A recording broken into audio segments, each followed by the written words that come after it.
Hola, hola, muy buenos días. Bienvenidos a este 3x7. Hoy es 10 de agosto, sábado 10 de agosto. Vamos a tratar de descifrar lo que ha sucedido en la política de nuestro país. La coyuntura actual tiene que ver mucho con lo que sucede en la fiscalía. Cómo está cambiando, cómo está girando la situación de la fiscalía a partir de que los casos no se resuelven. Y con este último caso que tiene que ver con el hermano de la presidenta, Dina Boluarte, ¿no? Realmente la fiscalía está haciendo. Mm, Creo que es una pregunta retórica, ¿no? ¿Está haciendo un buen trabajo? ¿Está haciendo un trabajo finalmente que pueda ayudarnos a conseguir quiénes son los responsables de los casos que evidentemente son cuestionables y están discutidos y son discutibles en todo este año, todo este tiempo? Que creo que esa es la pregunta un poco, ¿no? ¿Qué cosa pasa con la fiscalía y si finalmente esto significa que van a comenzar a caerse como naipes, como castillo de naipes todos los casos anteriores que he estado trabajando? Carlos, Cre- cre- Enrique. sí, creo que Carlos tiene una opinión muy bien estructurada sobre la calidad del trabajo de la Fiscalía, pero Mm, solamente apuntar que este cambio que rige a partir de hoy se publicó en el peruano, la ley, la nueva ley de organización criminal, las modificaciones, que tienen pues muchas partes controversiales porque de alguna manera favorecen a los allanados, ¿no? Tiene que estar el abogado, entonces eso ha resultado bastante controversial y bastante criticado. Pero creo que el cambio más relevante es que precisa que los esquemas de organización criminal se limitan a las economías ilegales, es decir, tres personas o más que tengan una organización estructurada, que se repartan las responsabilidades, pero siempre en torno a una economía ilegal, que recupera, creo, el espíritu de la ley original. La ley original hace organización criminal para poder procesar de manera más efectiva y de manera más contundente a quienes en ese momento sembraban el terror con secuestros. Ahora estamos hablando de extorsiones, asesinatos, pero sobre todo, si recuerdan, había una ola de secuestros en un momento de final ya del gobierno de Fujimori. Entonces, lo que ha pasado, a partir sobre todo de la Bajato, es que se agarra el tema organización criminal y se traspola para situaciones de corrupción o situaciones incluso, por ejemplo, de donaciones en campaña. Y entonces, claro, no estaba pensado para eso, no lo especificaba la ley, y en el caso de Nicanor Boluarte y su ex abogado Mateo Castañeda, argumentan que se crea esta organización criminal de los Huayquis en la sombra para repartir puestos de prefectos y de subprefectos y puestos en otras instancias, como Provías, el IPD, pero en el caso de los prefectos y subprefectos, con intercambio de apoyo a este partido, ¿no? De Ciudadanos por el Perú, me parece que se ujú. llama. Entonces, al momento que ya se limita esto, la primera reacción que hemos conocido es que la audiencia que iba a hacer hoy para meter 3 años presos preventivamente a Castañeda, Nicanor y otros, se ha pateado para el 21, pero por pedido de los abogados. Sin embargo, Ujú, la Fiscalía no ha reformulado su acusación como señala que tiene que hacer abogados como Caro Coria, ¿no? Que dicen ujú. esto se va a caer de todas maneras. Y claro, lo que uno se pregunta es el efecto dominó que va a venir atrás, y solamente termino con esto. Boluarte y Castañeda iban a ser, digamos, evaluadas esta prisión preventiva por Concepción Carguancho, que fue el que les dio detención preliminar en mayo, y que la Ujú. sala superior reprendió duramente por la lógica que había tenido el juez Concepción Carguancho para mandarlos presos y los liberó. Iban a pasar otra vez por lo mismo, claramente los iban a mandar presos, pero este cambio de ley que tiene una consecuencia directa en este caso podría tener, como digo, un efecto sísmico en lo que ha sido el trabajo de la Fiscalía. Claro, entonces es el cambio de ley y no el caso en sí de Nicanor y Mateo Castañeda, Carlos. Sí, mira, este es un viejo tema jurídico que en verdad es técnico, porque todo empieza con el nuevo Código Procesal Penal que reemplaza un viejo Código de Procedimientos Penales. Y claro, en el camino ha habido leyes especiales como esta de organización criminal que se da en el gobierno de Kuczynski y después extinción de dominio, ¿no es cierto? Lo que dicen los expertos penalistas es que esta norma madre, que es el Código de Procedimientos Penales, le ha dado demasiado poder al Ministerio Público sin con la contraparte de capacitarlos, de hacer fiscales a lo estadounidense, que sí sepan pesquisar, investigar, que aporten la carga de la prueba y que sean los verdaderos directores de esta investigación penal que tiene rasgos adversariales, es decir, el juez se pone al medio, el fiscal es una parte y la defensa técnica de los imputados es otra parte y ahí se litiga, ¿no es cierto? ¿Qué ha pasado? Que los fiscales, producto de varios problemas, por ejemplo, la muy pobre capacitación, además que no tienen recursos, no hay laboratorios criminalísticos, se han convertido en fiscales facilistas y figuretis. Y lo que han hecho, en casos emblemáticos, como estaba comentando Enrique, es forzar las figuras penales, ¿no? Se han ido por organización criminal, a cualquier cosa le dicen organización criminal. En este Zoom podríamos ser una organización criminal, porque solo basta De que todas sean maneras.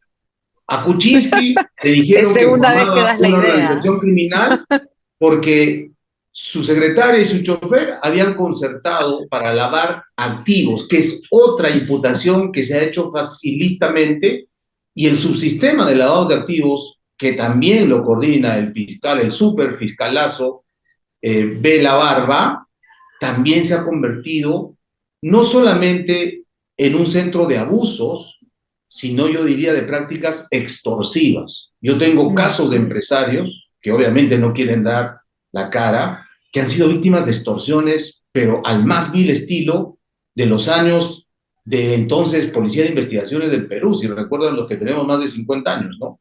Entonces, ¿qué ha Y a pasado? esto, Carlos, sí, Sí, bueno, termina, pero igual le podemos sumar, y voy adelantando el tema de la colaboración eficaz, que es un poco lo mismo, ¿no? Tampoco termina siendo una figura importante, confiable, y hay algunos que se someten a esta colaboración sin tener mayores pruebas también, que es el requisito mínimo, indispensable. por supuesto. Entonces, fiscales ineptos, fiscales figuretis y también corruptos, lo que han hecho es un sistema podrido. ¿Por qué? Porque el Código Procesal Penal no les permite a los justiciables, a los imputados, a los investigados, pedirle al Poder Judicial un control de acusación.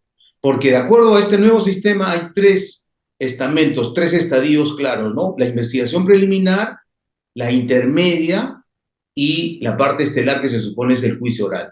Bueno, los fiscales no tienen que dar cuentas de sus actos hasta la posición intermedia, es decir, se pueden pasar primero 3 años y 3 años más, 6 años y hasta 9 años sin que un juez les diga que tienen o no tienen indicios razonables, imputaciones objetivas para acusarte de cualquier cosa. Por eso es que el caso de Keiko Fujimori, hasta el día de hoy no hay una acusación consistente porque no se ha permitido hacer un control judicial del trabajo que hacía, por ejemplo, el fiscal José Domingo Pérez. Esto ha llevado, con esto termino, a que el caso del hermano de la presidenta se le acuse de nombrar prefectos. Y con eso se le está pidiendo 36 meses de prisión preventiva. A Mateo Castañeda también le han hecho una serie de imputaciones y lo que él ha podido demostrar, primero, que le han sembrado una prueba con esta figura extraña del agente encubierto o wherever, sin tener autorización judicial, le han sembrado un agente de la DIVIAC para también supuestamente entregar videos y pruebas, y además a uno de sus clientes que estaba acogido a la ley de colaboración en ético, lo han obligado a que declare en contra de su abogado. Todas esas son prácticas no solo antiéticas, sino delictivas. Eso que ha generado una reacción del Congreso que también tiene su parte para estos proyectos de ley que acaban de publicarse por insistencia, primero cambiando esto que se llama organización criminal, hay muchas críticas, etcétera, pero lo que dice Enrique simplemente está respondiendo a una perversión del sistema. Y ahora el defensor del pueblo también está pidiendo el cambio de la ley de extinción de dominio, que es otro abuso confiscatorio porque no tiene el debido control. Los fiscales se han convertido en tiranos y fascistas. Claro, y el tema es que también los fiscales van pidiendo prórrogas al proceso y si tú eres una de las personas que está en esta investigación y dices no es justo que siga siendo investigado y que mi caso se siga ampliando, terminan ya viéndote como alguien que va en contra de lo que ellos están haciendo y por lo mismo también sus acusaciones contra ti son mayores. Entonces es un poco que nadie puede realmente velar por sus propios derechos, ¿no? Nadie puede discutirle al fiscal y tiene todas las de ganar ante una investigación eterna que termina siendo, ya hemos visto casos como el de Briceño, muchas veces atentando contra la salud de las personas, ¿no? Porque obviamente estar perseguido por la justicia peruana durante años de años y sin límite no es sano para nadie, ¿no? El caso de la colaboración eficaz que mencionábamos, no sé si Enrique quiere decir algo sobre eso, en el caso de Fray Vázquez, por ejemplo. Bueno, el caso de Fray Vázquez, él se estaba acogiendo a la colaboración eficaz, es un caso distinto, me parece que Carlos tenía una calitita por ahí, pero el caso de Torres Merino, que era sobre el cual, a ver, yo sé que es un tema impopular, ¿no? Porque es probable que la señora Boluarte haya cometido delitos y tendrá que responder por ellos, y Nicanor Boluarte se ha convertido para un sector político de la prensa en una suerte de Vladimiro Junior sin la misma capacidad, etcétera. Yo sé que puede ser impopular, pero el hecho es que el tema de los prefectos es, es una figura, y eso está, digamos, comprobado históricamente, es una figura napoleónica, es decir, es una figura arcaica que viene de la legislación peruana que debería probablemente haber desaparecido hace años, pero que se consideraba que era un representante del presidente de la República. Esto viene del siglo XIX, ¿no? O sea, cuando hay un primer intento descentralizador en la primera constitución del Perú, esto rápidamente se retrae a esta figura napoleónica que yo pongo el prefecto, ¿no? Entonces, sobre eso estás construyendo, está mal, seguramente está mal, tendría que haber desaparecido, qué duda cabe, ¿de qué sirven los prefectos y subprefectos que no sean efectivamente actores políticos, ¿no? Uh -huh. Pero sobre eso se ha construido este tema de organización criminal con el cual se incorpora este señor Torres Merino como colaborador eficaz que dice, sí, Nicanor Boluarte sabía y la señora Boluarte sabía que estaban repartiendo, ¿no? Entonces ahí tú ves un ejemplo e insisto, o sea, si ya te metieron preso, si la sala superior le enmendó la plana al juez que te mete preso, y sobre esta inquina que describe Carlos, con pruebas sembradas, agentes, etcétera, donde claramente la fiscal Barreto, Harvey Colchado quieren a como de lugar meter presos a estos caballeros, y vuelves con la excusa del nuevo colaborador eficaz a pedir 3 años, ya no preliminar, 3 años de preventiva a un juez al cual ya le enmendaron la plana, y sabes que Concepción Carguancho, pues con el estilo que tiene, lo va a meter presos 3 años. Entonces, ahí responde mucho a lo que tú dices, Valery, porque si eso, claro, le pasa a un señor como este, le puede pasar a cualquier ciudadano. Aquí está claramente configurado el abuso en la metodología del Ministerio Público, ¿no? Es una cacería en realidad, se convierte en algo, o sea, ya te dijeron que no lo hagas y lo vuelves a hacer. Y seguramente, si no pasaba esto, Concepción Carguancho los metía presos y la sala los iba a volver le iba a volver a inventar la plana, pero mientras tanto ya te comiste pues algunos meses en la carceleta del Poder Judicial o de la EFICOP, que no es nada, pues es una experiencia probablemente hasta traumática, diría uno, ¿no? Seguro. Y todo esto lo que termina llevando es que se le pierda completamente el respeto a nuestras instituciones, ¿no? Porque si ya no se puede confiar en la fiscalía, no se puede confiar en el Poder Judicial, porque un proceso judicial termina siendo lo que hemos descrito, este, la gente termina tomando la justicia por sus propias manos, ¿no? Ya lo hemos visto en varios lugares de la capital, en regiones, pero ahora lo estamos viendo puntualmente con algunas autoridades, como lo que le pasó a Patricia Chirinos, y lo que finalmente le ha pasado también a Dina Boluarte, que no ha podido asistir a una celebración nacional con feriado de por Importante, ¿no? medio, Además. básicamente porque le podían hacer algo, ya no solo jalar el pelo, ¿no? Sí, creo que este clima de polarización, de crispación, de inquina que estamos viviendo ya hace varios meses, yo diría por lo menos desde la campaña del 2-16, agudizada en la campaña del 2021. Eh, por ejemplo, en los últimos días, no solo la congresista Chirinos, que estaba con el congresista Aragón en la noche, han sido objeto de pifias, pero también agresiones, ¿no? El Guayqui Oscorima primero ha sido vapuleado y en Guanta, hace unos días, han tenido que sacarlo en helicóptero, ¿no? Con protección policial porque sus paisanos le estaban tirando botellas, enardecidos, ¿no? La propia ministra de Cultura, que participó de la ceremonia de inauguración del Festival de Cine de la Universidad Católica, ni siquiera pudo leer el discurso que había preparado, Claro, porque en un ambiente distinto, se supone cultural, etcétera, la exacto. pifiaron. Y dicho sea de paso, el Ejecutivo sí ha observado la ley de cine que aprobó el Congreso, ¿no? Es decir, no es que haya avalado lo que según los críticos de esta ley se tenía que depurar. Entonces, esto nos quiere decir, y además, la presidenta no ha ido a las Pampas de Junín, como dice Enrique, una ceremonia por el bicentenario de la consolidación de nuestra independencia, porque probablemente los informes de inteligencia le dijeron: presidenta, usted va a ser abuchada porque ahí hay un ambiente en contra de usted, ¿no? Así que mandó solamente al primer ministro.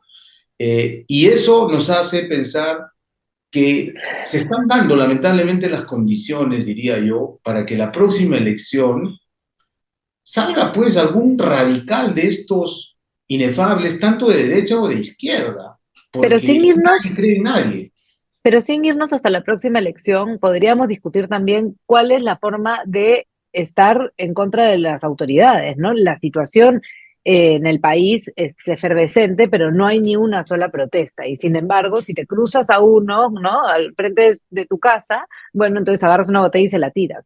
Que no es la forma. Es decir, tendría que haber movimientos ciudadanos obviamente pacíficos y civilizados para protestar, porque sí hay indignación, porque sí hay razones por las que se puede no estar de acuerdo con todas estas autoridades, pero no puede llegar a ser, pues, mira, no voy a dar mi tiempo, no voy a protestar ordenadamente y de manera pacífica, porque en cualquier momento hago justicia con mis propias manos, ¿no?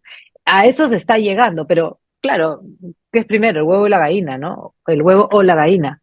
Al final de cuentas, tampoco somos una sociedad que esté reclamando las cosas nunca, y eso es un gran problema también. Hice una entrevista ahora a un académico alemán y claro, es un ambiente en realidad, este ambiente enrarecido, hay que insistir, no se vive solamente acá, ¿no? Y claro, probablemente estamos describiendo de repente la noche o el círculo de cineastas son ambientes muy politizados de repente, ¿no? Pero a lo que voy es que Pero que esta, salgan a protestar, o probablemente, pero precisamente cuando se rompen los canales de representación, cuando el debate está al nivel en el que está y los medios tienen su parte de responsabilidad, que duda cabe, las redes sí, indudablemente, pero a quien le conviene este ambiente es a quien quiere que la democracia se acabe, que la democracia liberal colapse, es lo que estamos viendo en Venezuela. Es decir, cuando no crees en nada, es lo que más le conviene a un autócrata, ¿no? Es lo ujú, que más le conviene a un gobierno dictatorial, o sea, alguien como Putin o como Maduro, lo que más le conviene es que no crean en nadie, ¿verdad? Entonces estamos ujú. llegando a esta situación, yo creo que esto está amarrado directamente a una crisis democrática que, claro, como Carlos dice, vamos a verlo en las próximas elecciones, pero yo creo, y suena un poco naif, pero creo que es lo único que nos Soñador. queda, ¿no? A los que nos dedicamos a la comunicación y todo esto, precisamente a recuperar los canales de comunicación democráticos, y suena por eso naif, porque finalmente es una labor de hormiga, es lo que le toca hacer a cada uno desde su humilde posición, pero es recuperar, oye, el debate democrático que te permita finalmente canalizar esto por las vías que de alguna manera arrojen algo para la sociedad, para el debate, para la ciudadanía. Eso es lo que más preocupa, ¿no? Y lo que redunda definitivamente, yo no creo que esto sea bueno para nadie. Cuando dicen, bueno, sí, la gente puede expresar su malestar, pues sí, pero finalmente a lo que te abona es todo este clima, es un descreimiento general, ¿no? O sea, yo no creo en nadie, entonces, ¿qué igual me da que el próximo sea un antauro, o sea, pues, un radical de derecha? ¿Qué me importa? ¿No? Entonces, Ujú. yo creo que, de todas maneras, ojalá en este tiempo algo se pueda hacer desde colectivos, desde esfuerzos. Esta cosa tan gráfica de intolerancia que hemos visto de un lado y del otro quizás sirve para, oye, sentarse otra vez y decir, oye, espérate un ratito, ¿no? Claro, Recuperemos lo hacer que un son estos llamado, canales. ¿no? Exacto, yo creo que es una oportunidad para hacer eso, un llamado a que la gente sí luche por el orden en sus países, ¿no? Y lo de Venezuela, que lo mencionaba, yo creo que también podríamos conversarlo rápidamente, ¿no? Porque para variar se nos acaba el tiempo, pero este, lo de Venezuela se dijo antes del 28 de julio, que fue la votación, Mm. donde Maduro claramente no ganó, que era el final de Maduro, ¿no? Que tal vez se iba a resistir, pero que en todo caso iba a terminar por caer. Y sin embargo, yo hablo con gente en Venezuela que me dice, no podemos decir nada, realmente estamos amenazados, realmente tenemos miedo. Y lo más triste, realmente estamos perdiendo las esperanzas. ¿Cuál es la mirada que ustedes tienen sobre lo que pasa en Venezuela? Mira, ya han pasado hoy sábado 13 días desde las elecciones en Venezuela y el Consejo Nacional Electoral, que lo preside para todo efecto práctico un subordinado de Maduro, ¿no? Mm, Eh, este señor no presenta las famosas actas electorales, el equivalente en peruano, ¿no? A pesar de que al unísono toda la comunidad internacional le ha dicho, queremos ver cuál ha sido el sentido del voto popular en Venezuela. Y lo que está haciendo Maduro, obviamente envalentonado por sus socios China, Rusia, Irán, y probablemente Nicaragua, México, Colombia, Cuba. y por qué no Brasil y incluso Bolivia, es simplemente endurecer la represión. Hoy no se sabe con exactitud cuántos venezolanos que han salido a protestar pacíficamente están privados de su libertad, Ujú. a qué tratamiento están siendo sometidos, torturas y demás. Incluso el señor que ha roto relaciones con varios países, entre ellos el Perú, que fue el primero en reconocer al candidato opositor, ahora ha roto relaciones con WhatsApp y también con X, ¿no? O sea, este tirano ya está perdiendo la cordura, ya estamos hablando de una dictadura más bien parecida a algún personaje del boom Descarada. latinoamericano, fuera de sí, ¿no? Y lo que más nos duele es que la comunidad internacional, ya sea la Organización de Estados Americanos, la propia ONU, en general, no son capaces de poner orden ahí donde se están violando flagrantemente los derechos humanos y los derechos más importantes de cualquier individuo. Es increíble lo que está pasando en Venezuela. A vista y paciencia, ¿no? Porque claro, al final de cuentas, es verdad que las redes, para lo bueno y para lo malo, ¿no? Esta vez nos demuestran cómo todos los días se hace lo que quieran a nivel del mundo y finalmente sigue ahí Maduro y como decía yo, sigue la frustración, ¿no? Y el miedo de las personas, porque a mí lo que me dicen los venezolanos con los que yo hablo es que sentimos que esto se está acabando, ¿no? Esta esperanza por María Corina, porque esté un poquito alejada, replanteando y viendo la estrategia, también tiene una nube oscura encima, ¿no? Enrique. No, sí, solamente para terminar, quienes reclaman moderación, ¿no? Hay muchos que dicen, oye, no, tienes que entrar a negociar, ¿no? No puede ser. Ahora se va a ver, pues, si esa moderación y si esa supuesta disposición a la negociación que se supone, ¿no? Está mostrando particularmente Brasil, que la tendría que tener, finalmente se traduce en algo, ¿no? Porque si finalmente hay esta crítica a que, oye, no seas bestia, ¿no? A lo que hay que apuntar es a la negociación, que con Venezuela estamos hablando ya de muchos años atrás, pues se verá en los próximos días si finalmente, como dices, ojalá, ¿no? Dios no quiera, la esperanza no se apague, y que finalmente, pues, se pueda llegar a un acuerdo, ¿no? Pero finalmente, como dices, ojalá, ojalá, ¿no? Dios no quiera, la esperanza no se apague, y y estemos frente a una prolongación de una dictadura cuya permanencia va a traer pues consecuencias trágicas, ¿no? En todo sentido, incluso para nuestro país. Sí, no, definitivamente marcaría un precedente, ¿no? Con todos los focos que tiene encima, que siga haciendo el dictador lo que le da la gana en Venezuela. Lo veremos la próxima semana, en nuestra próxima edición de 3x7. Hasta aquí llegamos el Pero, día de hoy. pero no se desanimen, no se desanimen. Claro que No, sí. Nos Chao. la vemos el próximo sábado. esperanza ante todo. Chao. Chao.